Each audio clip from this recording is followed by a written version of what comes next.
السلام علیکم۔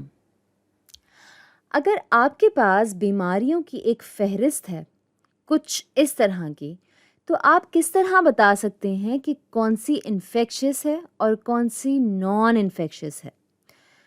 اس کا جواب دینے کے لیے آپ کو پتہ ہونا چاہیے کہ انفیکشس اور نان انفیکشس بیماریاں ہوتی کیا ہیں۔ تو انفیکشس بیماریاں وہ ہوتی ہیں جو پھیلتی ہیں ایک انسان سے دوسرے انسان میں، اور ظاہر ہے نان انفیکشس بیماریاں وہ ہیں جو ایسا نہیں کرتی۔ تو ایسا کیوں ہے؟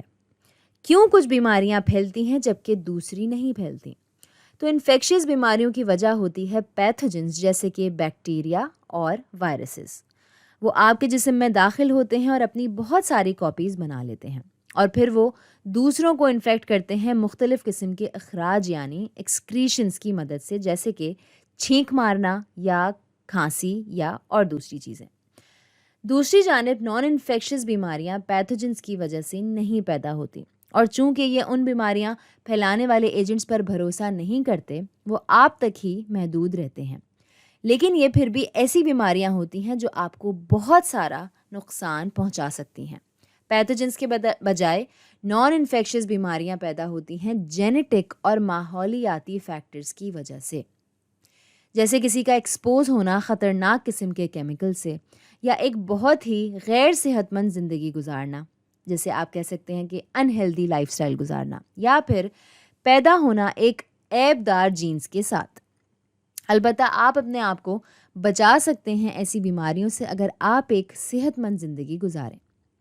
اب کچھ ایسے رسک فیکٹرز ہیں جیسے کہ عمر، جینڈر اور جینز جو آپ اوائڈ نہیں کر سکتے یا ان سے بھاگ نہیں سکتے کسی بھی طرح سے۔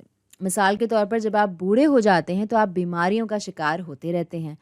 کچھ کینسرز ہوتے ہیں مخصوص جینڈر کے لیے، اور سسٹک فبروسس جیسی بیماریاں مکمل طور پر جینیٹک ہیں۔ تو اب آپ کو کافی حد تک اندازہ ہو گیا ہوگا کہ انفیکشس اور نان انفیکشس بیماریوں کا اور یہ کس طرح سے ہوتی ہیں اور ان میں کیا فرق ہے۔ تو اب واپس چلتے ہیں انہی بیماریوں کی فہرست کی طرف اور ان بیماریوں کی صحیح درجہ بندی کرتے ہیں۔ ہم انفیکشس بیماریوں کو پنک رنگ دیں گے یعنی گلابی رنگ دیں گے، اور نان انفیکشس بیماریوں کو پیلا رنگ۔ تو سب سے پہلے ہے ٹائیفائڈ۔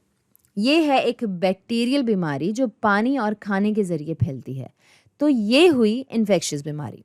پھر اس کے بعد ہے ہمارے پاس ڈائبٹیز یعنی شوگر۔ یہ بیماری خون میں اضافی شوگر کی وجہ سے ہوتی ہے جو کسی پیتھوجن کی وجہ سے نہیں ہوتی، تو یہ ہوئی ایک نان انفیکشس بیماری۔ اب جو ہے وہ آتا ہے کووڈ اور ملیریا۔ دونوں ہیں انفیکشس کیونکہ یہ ہوتی ہیں پیتھوجینک اور یہ بہت تیزی سے پھیلتی ہیں۔ اب سسٹک فبروسس جو ہے یہ ہے ایک جینیٹک بیماری ہماری جانکاری کے مطابق، تو یہ ہے ایک نان انفیکشس بیماری۔ اب کولیرا ہے جو ایک بیکٹیریل بیماری ہے جو پانی کے ذریعے پھیلتی ہے، تو یہ بھی ہوگی انفیکشس۔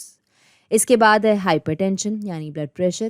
یہ ہوتا ہے بڑھا ہوا بلڈ پریشر جو کسی بھی پیتھوجن کی وجہ سے نہیں ہوتا، تو یہ ہو گیا آپ کا نان انفیکشس۔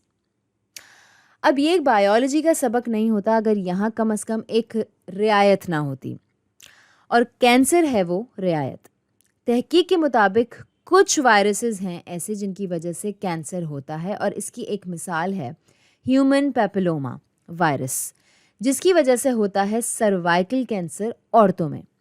تو کینسر کو ہم اورنج رنگ دیں گے چونکہ یہ صرف ایک کیٹیگری میں نہیں گرتی بلکہ دونوں میں آتی ہے، اور یہاں انفیکشس اور نان انفیکشس بیماریوں کا سبق ہوتا ہے ختم۔ تو آج کے لیے اتنا ہی۔